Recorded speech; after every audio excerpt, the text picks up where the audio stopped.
All right, welcome to the W2W review. I am the Knight. Joining me from his LA studios is Raider Pirate. What's going on, Pirate?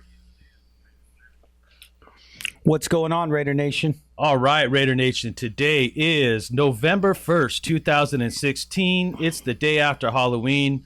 We did not come on and do a show yesterday because yesterday was Halloween and we have our children that we attended to yesterday. So we'd like to welcome you back for a new week of the W2W review, and we're going to go ahead and recap the game for you one more time. Going to start with you, Pirate. I wanted to ask you kind of what was your thoughts about our ability, even though it was in 5 quarters, to put up 621 yards of offense. Yeah, it was pretty impressive, particularly the way that I think that we played in the first half. You know, there were some points where we were sputtering a little bit, but all in all, the ability to kind of come back, to continue to stay in that football game. Amari Cooper, just incredible. Once again, he's proving that he's an elite number 1 type receiver. There was a lot of talk. Hey, you know what? These guys, they're smaller, but they're good. They're good corners. You know.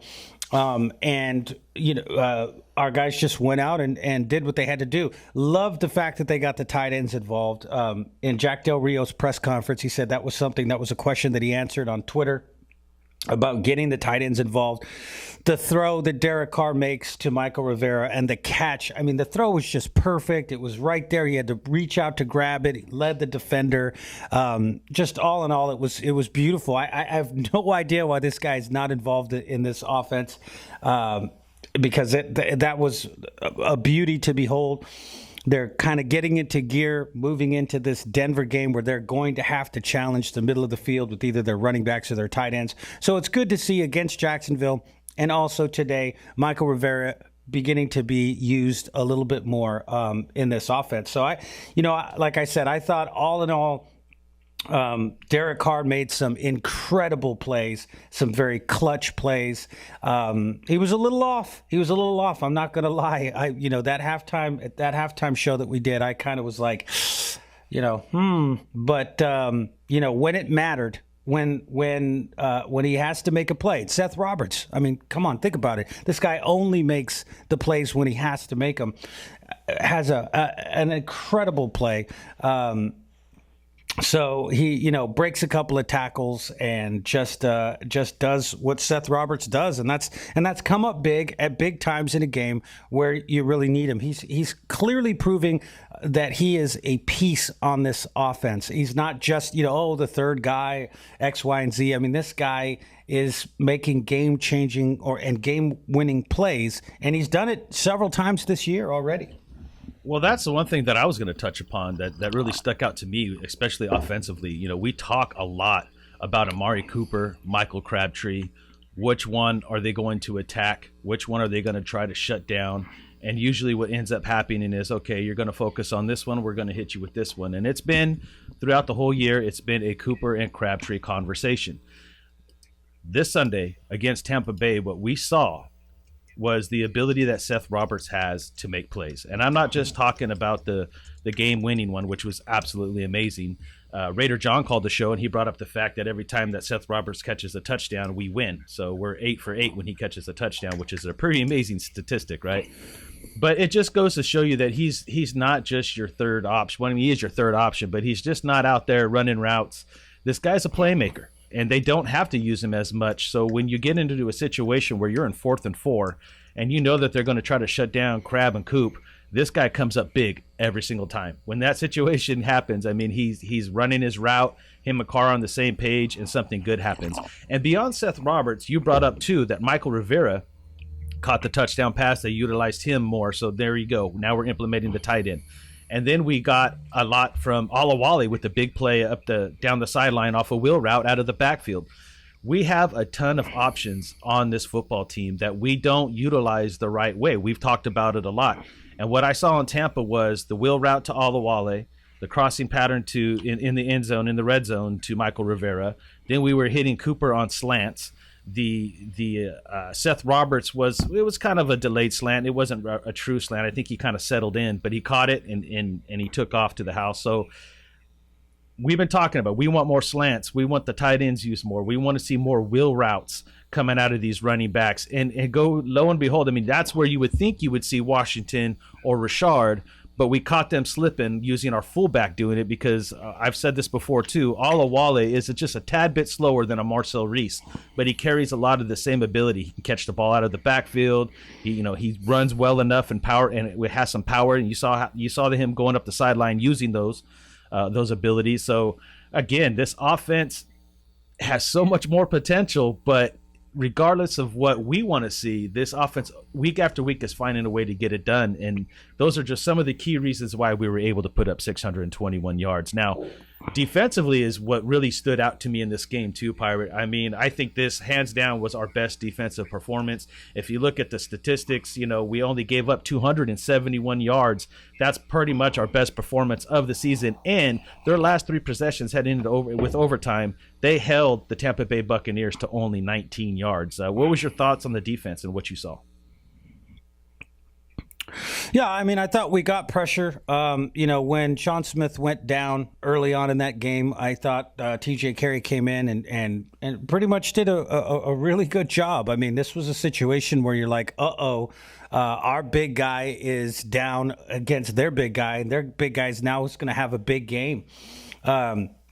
But I thought the pressure, was big. We were able. Khalil Mack came alive, had a couple of sacks. I mean, that's important. You're going to be getting Mario Edwards Jr. coming back as well, but didn't play in this game. But still, I thought they were very, very stout against the run. This is a guy who had some back-to-back big weeks coming into this Raider football game. They were going to be playing at home. Our run defense is terrible. I mean, we're making guys that are subpar look like they're, incredible running backs, guys that you've never heard of, giving them 120, 130 plus games. So I thought this was going to be really, really big. What they're doing now, the way that they're containing the edge, like I said, they're off the line of scrimmage. They're not just sitting there letting guys know where to target them, how to push them inside. The 3-4 look that I think Jack Del Rio is calling now is giving guys a cushion and an opportunity to get off the blocks, which is something that we just didn't do at the beginning of the season. You had Ben Heaney just could not get off blocks once he was engaged. So at that point, you got to start asking yourself, if we can get consistent pressure, if we can get Mario Edwards Jr. back, if this secondary can play the way that it played, they didn't play great. They didn't play shutdown ball, but they limited Mike Evans, which is huge. That's a big thing to do, to limit Mike Evans. And, they were able to make Jameis throw some balls too soon, and they were able to get pressure and make him move around. And like I said, he's a guy that just sits there in that pocket, and they were able to take advantage of that. So this next week, and we'll get into it a little bit, but this next week, it's a bad matchup for us for a few different reasons. I still have a lot of faith in this football team that they're going to be able to pull this out. It's just a bad matchup. It's just not a matchup that I look at and I say, oh, great, Denver. But I like what they're doing. Like we said, a couple of interesting things. The Raiders had 200 yards and penalties, which is more than Jameis Winston had passing. The Raiders had more penalties than Jameis Winston had completions. Correct. Right? So he only had 16 completions. The 49ers have committed just 31 penalties all year, and we committed into the mid-20s in one game. We have more penalties than the Buccaneers actually had first downs. So again, these things kind of tell you that this defense did what they had to do. I mean, this is a lot of people want to say, oh, we should have beat them. No, we shouldn't have beat. If you watch this football team play, they got big time wide receivers. You saw what Shepard was able to do. You saw what Evans was able to do. They got a tremendous ground game, and they do play pretty good defense. I think it was an aberration. You're not going to see somebody come in and throw for 500 yards against this defense again this year. I could probably guarantee you that. Right. So I hear a lot of people, oh, we should have did this, we should have did that. No, I think we should have had more points, obviously. But again, this is a good football team. This is a good Tampa Bay football team. They've had their struggles, but this was definitely, I think, a better team than the Jacksonville Jaguars or the Tennessee Titans. Maybe not a big time team, but certainly a team that was not just going to let us push them over. And just to touch base on those penalties, I believe it was 23 penalties for 200 yards, and there were some that were not accepted, and there was a few that were offsetting. So there was a pretty amazing stat, to say the least. It's a record, obviously. So the way that I look at those penalties, too, if you go back and you watch the game, it started with the Michael Crabtree personal foul call, whatever. I'm losing my train of thought there, where he slammed the ball in the guy's face because he was holding on to his leg. It was obvious from that moment on that the Raiders were coming out to play extremely aggressive. And if you watch that whole game, all these guys were fired up. They were flying around. They were playing with tremendous energy, and they were playing aggressive. And every time that you play aggressive and you start getting these kind of penalties, the ref's automatically going to start paying attention to you more and exactly what it is that you're doing, not so much the other team. And I really think that was what set the tone. You have Crabtree pushing off in the end zone. You had Donald Penn with the leg whip because he got beat. You had the Carl Joseph hit. These are some of the penalties that you don't want to see, but at the same time, you like seeing your squad going out there and being aggressive and having that will to win, something we talk about here all the time. I mean, go out there, show fire, show that energy. They had it for 4 quarters. And that's the way they played. The penalties that really bothered me were the pre-snap penalties. Those are the only ones when Jack Del Rio gets up on there and says, oh, we got to correct that. Well, those are the ones that he's talking about, the pre-snap, the false starts, the offsides, the illegal formations, 12 men on the field twice in one drive on a 3rd and 1 both situation in both scenarios. Those are the ones that you can fix. The other ones, you're not going to tell your players to play down. You want your players playing aggressive. Cooper got nailed on one for a hit to the head. Look, he wasn't trying to slap him in the head. I believe he was really trying to push off his shoulder pads and slap him to the side. The guy just went a little low and he ended up hitting him in the head. I don't think his thought process, I'm going to slap this guy upside the head, although that would be funny.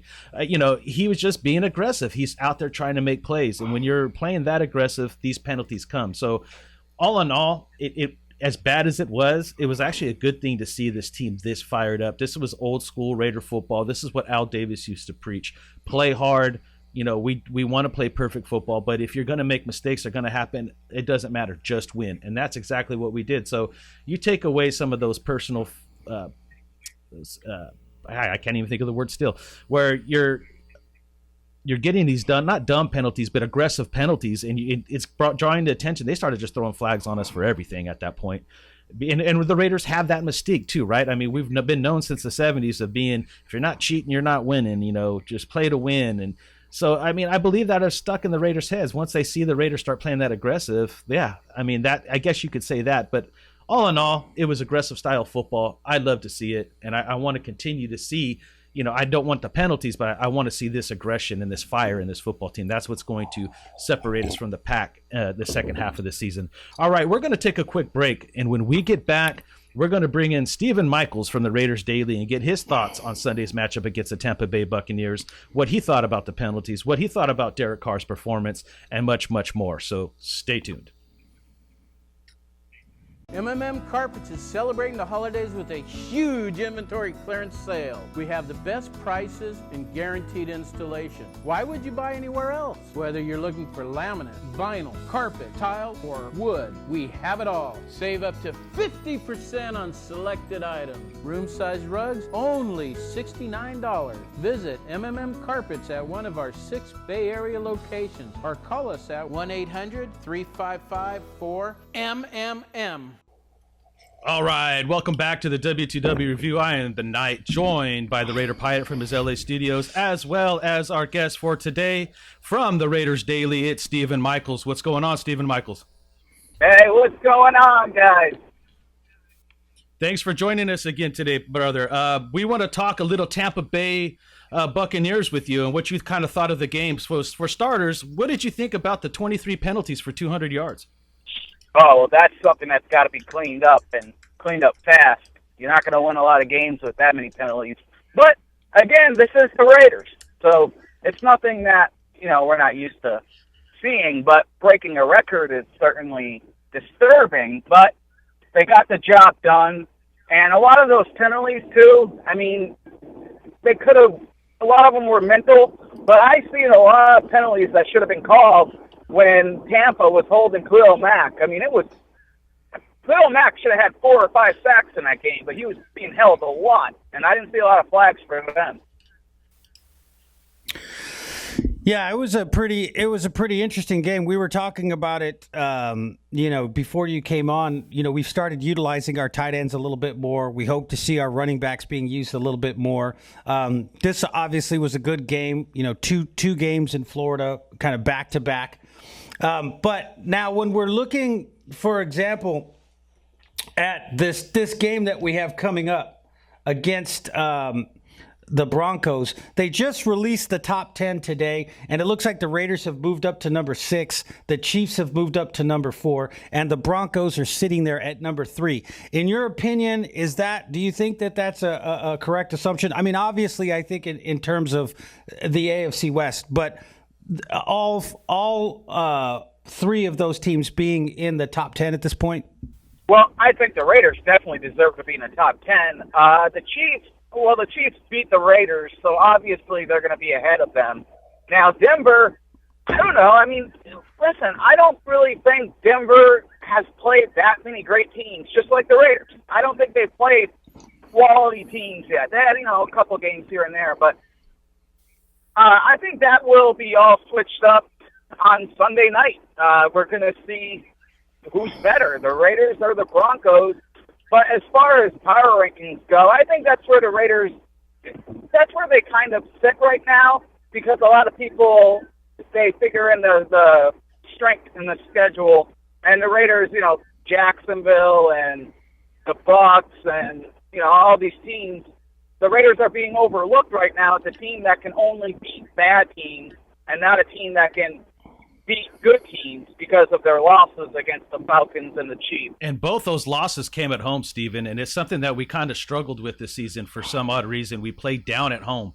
But what we saw on the road, especially in this last game, was a little bit more of an aggressive football team all around. I mean, I'm not even talking about the play calling. I'm talking about just their energy, the way that they came out and were just firing. That's where a lot of the penalties came from, was their aggression. It was really nice to see. But one of the things that we were talking about that was great was the fact that they used the tight ends more, and they also used a guy like Olawale with rolling out of the backfield versus just going 2 yards.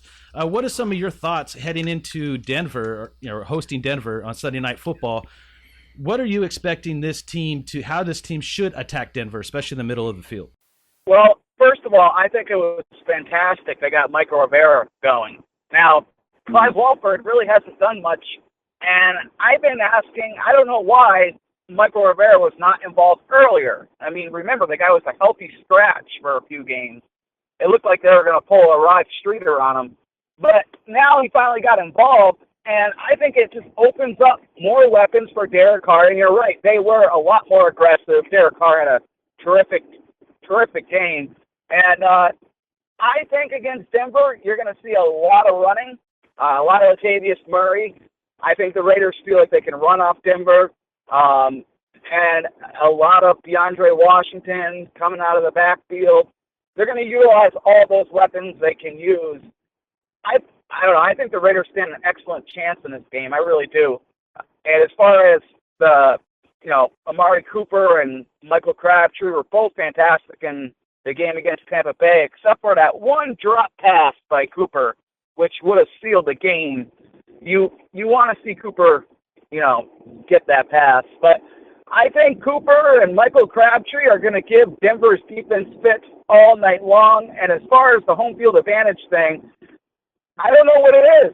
I guess they were just very well rested in Florida. They had no distractions. I think that was key. No outside noise about a stadium and all of that nonsense. So they can really just focus on themselves and focus as a team at the task at hand, and that's just exactly what they did. Yeah, let's take a look at Derek Carr, because again, the more that I watch this, the more I kind of see this team lives and dies with Derek Carr, how Derek Carr plays. They can have a poor rushing day, they can have a poor defensive day, they can pretty much have 3/4 of playing poorly, and Derek Carr can pull them out of it. 513 yards, that's a franchise record. On the season so far, 2,300 passing yards, 17 touchdowns, only 3 interceptions. He's tied with Aaron Rodgers and Matt Ryan, who's playing out of his mind. If we move these statistics down the season, it looks like about 4,500 yards, over 30 touchdowns, maybe below 10 interceptions. He said an interesting thing the other night, which just blew my mind. Now, I'm a little bit of an older guy, but the bottom line is, he said, hey, I'm only 25. And it just blew my mind. I sat there. I'm 45 years old. And, it just blew my mind that this guy's only 25 years old. And he's doing these kinds of things. I mean, he's broken records that, Darryl LaMonaco was here, Kenny Stabler. I mean, some of the greats in Raider history. And he broke the record. What are your thoughts right now? Because, again, even I think coming into this season, a lot of people had their doubts about whether Derek Carr, was going to stumble at the second half of the season and was going to have another poor showing. What are your thoughts right now about the way this guy's playing this year as opposed to last year? Well, I got to say, right now, as we stand, I think Derek Carr for MVP, I think he should be number one. I think he is the MVP. In all of NFL, I'm not talking about, he is the MVP for the Raiders. I mean, that guy played out of his mind last week. Without Derek Carr, without that performance, the Raiders don't win that game. There's no doubt about it. Listen, here's the thing about Derek Carr. He does struggle, for the past couple of years in the second half of the season. So I really want to see how he plays through the remainder of the last 8 games against Denver, against Kansas City, in Kansas City, where he struggled. That's what I want to see. I want to see him put together a full season of being this great. If he can do that, we're talking a top 3 quarterback right now. I don't know. Looking around the NFL, looking at the guys that are young as Derek Carr, you got Blake Bortles, Jameis Winston, all these guys. I would take Derek Carr over all of them.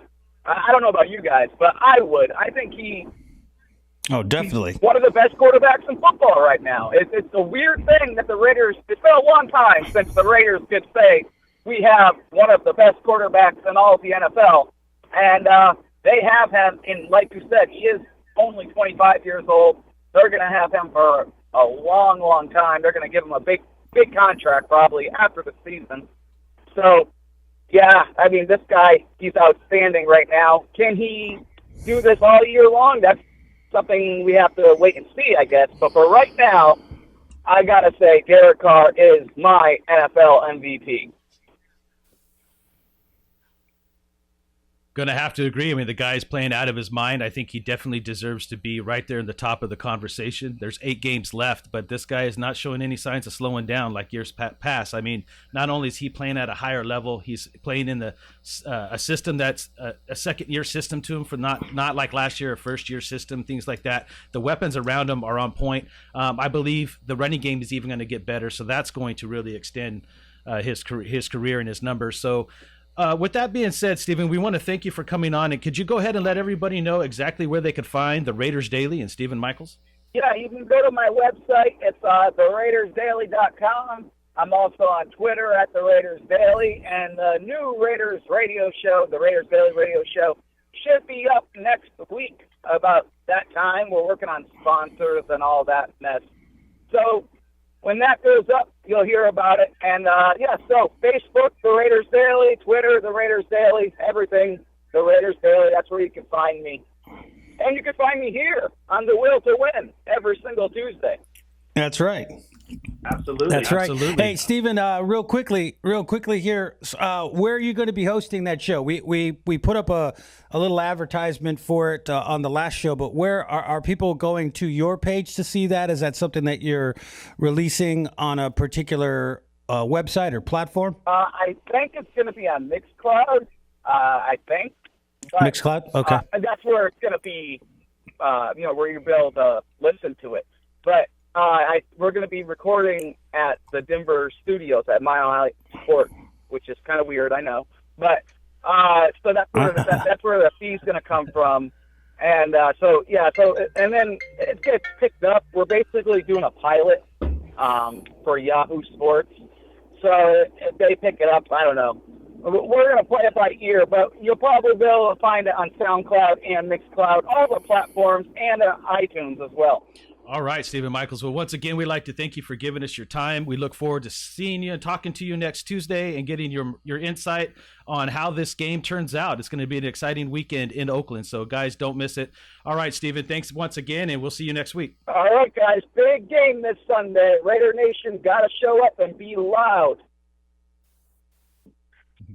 All right, Raider Nation. So that's going to wrap up the show for the day. We want to remind you can find us on Twitter, Instagram, and Facebook, all at The Will to Win, as well as you can email us any questions and concerns at thew2w@gmail.com. That is thew2w@gmail.com. This has been brought to you by the Will to Win broadcast. For the Raider Pirate, I'm the Knight, and thanks once again to Stephen Michaels from the Raiders Daily, and we'll see you tomorrow. Stay Raider strong.